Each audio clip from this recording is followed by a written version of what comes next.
+2 macro economics के chapter national income से बहुत easy, interesting and important topic है nominal GDP and real GDP.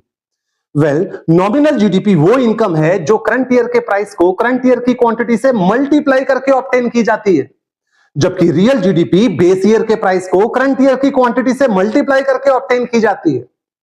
Nominal GDP को बढ़ाना हो, हमारे पास दो ऑप्शन है, या तो प्राइस को बढ़ा दीजिए या क्वांटिटी को बढ़ा दीजिए। लेकिन रियल जीडीपी को बढ़ाने के लिए हमारे पास एक ही ऑप्शन है, हमें क्वांटिटी को बढ़ाना होगा, प्राइस को नहीं बढ़ाया जा सकता बिकॉज प्राइस बेस ईयर का है। नॉमिनल जीडीपी का बढ़ना हमारे लिए जनरली वेलफेयर का इंडिकेटर नहीं होता बिकॉज इसके अंदर इन्फ्लेशन को कंसीडर किया जाता है। रियल जीडीपी का बढ़ना हमारे लिए जनरली वेलफेयर का इंडिकेटर है बिकॉज ये सिर्फ और सिर्फ क्वांटिटी की वजह से बढ़ती है।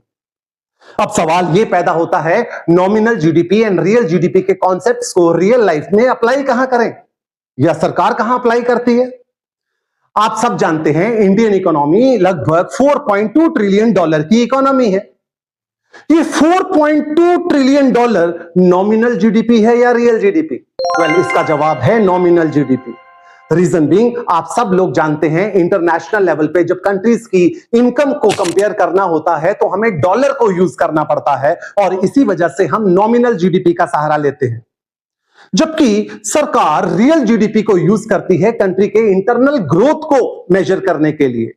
जैसा कि अगर हम बोलते हैं इंडिया का जीडीपी 7% के हिसाब से ग्रो हुआ है तो वो रियल जीडीपी है बिकॉज 7% का ग्रोथ क्वांटिटी का ग्रोथ बोला जाता है। अब तीसरा सवाल यह पैदा होता है कि इंडिया का बेस ईयर कौन सा है? इंडिया का बेस ईयर 2011-12 का है जो हमने 2015 को सिलेक्ट किया था।